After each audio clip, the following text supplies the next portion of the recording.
Hello, my name's Raymond. I'm one of the IPA directors and also the president of the Pompe Association and the director of Rare Voices Australia. With me today is Allan Muir, who is the vice chair of the IPA and chair of the Pompe Support Network in the UK. We're talking about the World Symposium. Please come along and join us.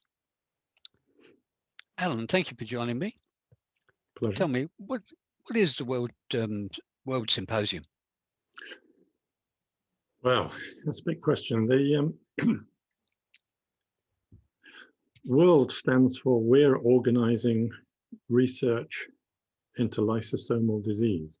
They've abbreviated it from lysosomal storage disease to lysosomal disease, and I do wonder whether it was to fit with the WORLD acronym. But it's a symposium organized every year at huge conference centers, alternating between San Diego and Orlando in the US.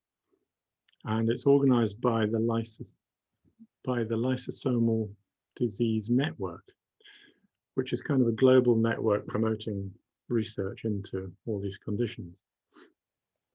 So it's a week-long conference. The Sunday is often a day for young medical students or people new to the field to learn a little bit about what's going on in lysosomal diseases.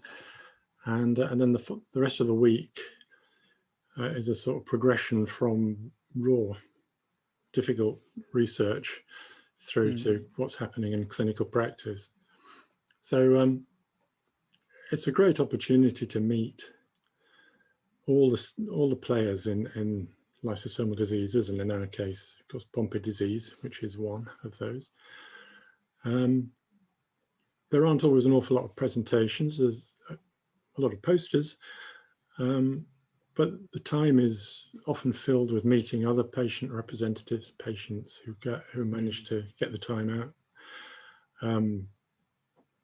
people in research, companies, representatives, patient advocacy representatives, and we also meet with the company management, even the chief executives. So it's a wonderful opportunity to meet all these people. And I often find that it's a great opportunity for meeting healthcare professionals from the UK, who I struggle to meet during the year. Yeah. But, so yeah, it's a very busy week. The brain is absolutely flooded with information from all directions, and there's some great, social occasions as well with patients and some of the reps. So it's a busy week. Do you attend every year, Allan? Or Well, I have done for the past, I don't know, 4 or 5 years. I tend to try and get sponsorship to cover costs and things, but yeah, I do try to attend every year because I think it's pretty important for me to catch up with what's going on globally as being part of the IPA and the national group. Yeah. Was it a face-to-face meeting this year or an online event? Like many events, no, it was a virtual event. So it missed the major component of the networking. That's usually so important. Did you still find it useful?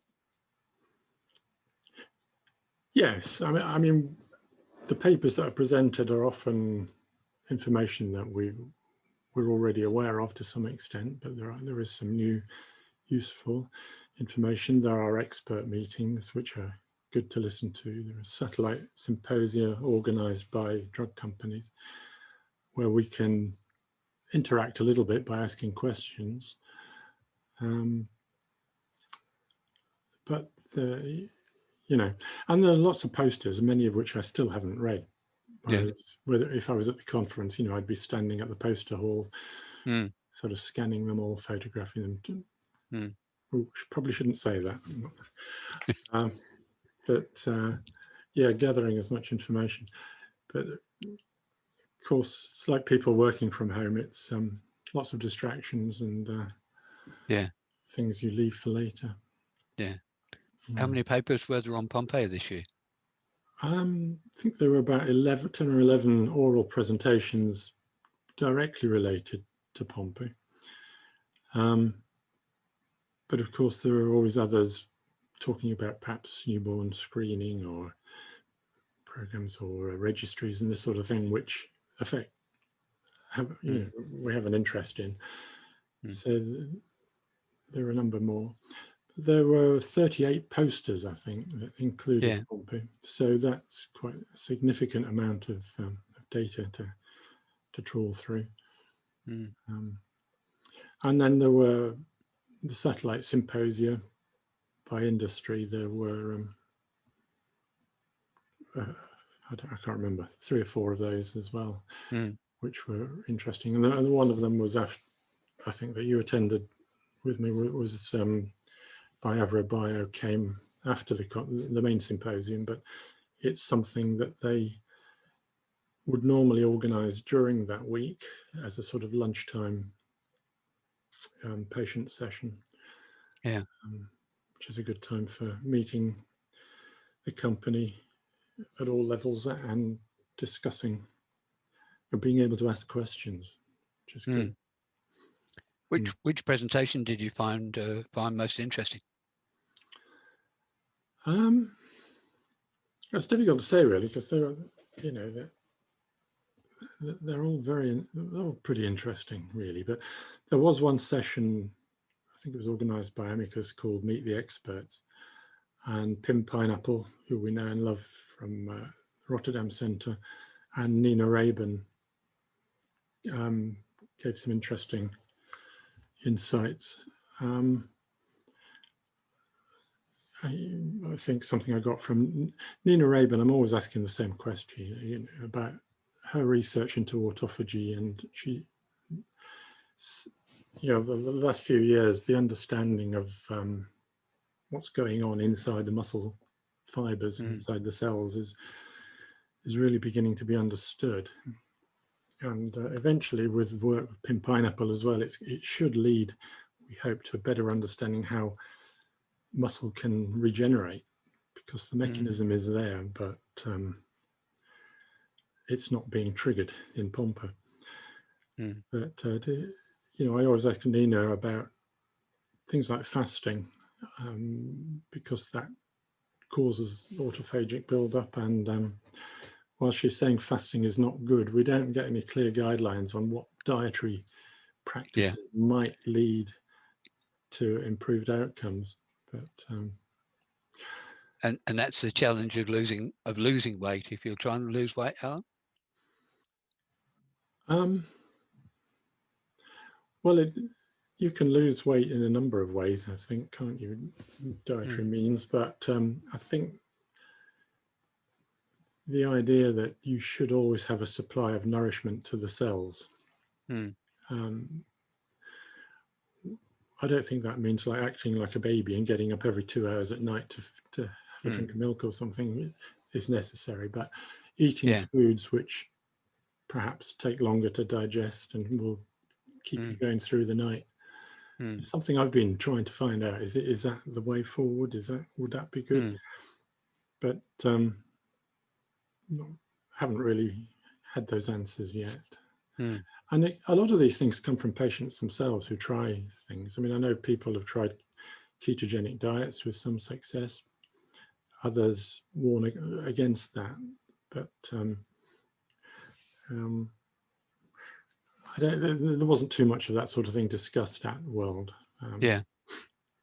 this time around. But I know it's the sort of thing that patients are often interested in, exercise and diet. Yeah, that exercise and diet's always a common discussion. To some extent, I think that's something that we have to, as a patient or patient group, patient community globally, where we have to lead the way, a little like the McArdle's group. McArdle's being storage disease type 5. I mean, they've really discovered the solution to some of their symptoms themselves, And I think it would be good if our patient community could follow Yeah. some of that, Mm. their lead in some ways, but Yeah. who knows? Were there many papers on gene therapy at World? I'm sure there were. I didn't count them all, but yes, there's an awful lot being discussed on gene therapy, and it's a fascinating field for all of us. We're all keen to know when we get the one-shot treatment for our patients and children. So the papers on the different types of gene therapy. Yeah. You know, the lentiviral, which I always thought would be a good proposition for children because it crosses the blood-brain barrier and should be a one-shot treatment into the bone marrow. You know, that wouldn't need a booster because it will grow with the child. There were some slightly worrying side effects that I'm sure will be sorted out in good time, but you know, how it affects the fertility of children when they become adults and that sort of thing needs to be addressed and is being addressed, I'm sure. But I hadn't heard that before the presentation at World. But yes, there were presentations on the other types of gene therapy, even Spark, Duke, looking at other aspects, and of course the worry with some of the AAV viral vectors is that you may have antibodies to those vectors. Yeah. And I think, I'm not sure if there was a paper talking about some of the research into that. I'm sure there would have been. I haven't got that far through them yet, but that's something, some work that is being looked at, and there are companies I notice working on such ways around that problem. Yeah. So yeah, it always impresses me, Alan, how many companies are interested in Pompe disease, particularly from the gene therapy side. Well, indeed. I mean, and I think, like many people, I have Google alerts set up to tell me when there's a research paper or something in the news, a press release. And yes, there are a huge number of companies. And you think, well, how do they fit into this puzzle, this picture? And you find out that they may not be developing a treatment directly, but they might be involved in other aspects of conditioning for the treatment or the procedures necessary to administer those treatments. So yeah, it's a big world out there, and which is why an event like World is so good, because when you're at the conference, you can bump in, you can arrange to meet people, even if it's, you know, it doesn't have to be a formal meeting, just arrange to have a coffee with somebody, just to chat about what they're doing. And if you're running a small patient organization, see if you can organize a small grant from them as well, just to keep things going. Yeah, keep in contact. Yeah. So you'll be going back again next year, do you think, Alan? Or, assuming we can travel again next year? Well, I would hope to. It may be there's a role for younger people to start getting more involved in this, and I did have somebody in mind from the UK to sort of come along and learn the ropes a little bit. But that didn't happen this year, so I think hopefully we'll be able to do that next year. It is, I think I did get an email slating that there will be a conference in San Diego next year, but I guess we need to wait and see how well the vaccination program works, and how travel is opened up to the world. I mean, there was one very interesting keynote speaker. Yes, it was an impressive talk given by Professor Michael Oosterholm. I think we've seen presentations and comments on Twitter by him in the past, but he was an advisor to the White House and to the Trump administration. I'm sure he is, and his group are still advising the new government. But he did speak on the reality of the pandemic and how it is a global pandemic and it has to be cured globally before we'll ever be able to open up fully to the world. And so, that could take several years. I think realistically, some people think, and that may well mean that the World Symposium doesn't fully open up. It may be that there's limited face-to-face meeting, but coupled with the virtual meetings for those who can't get there. Yeah. I'm sure that's... Yes.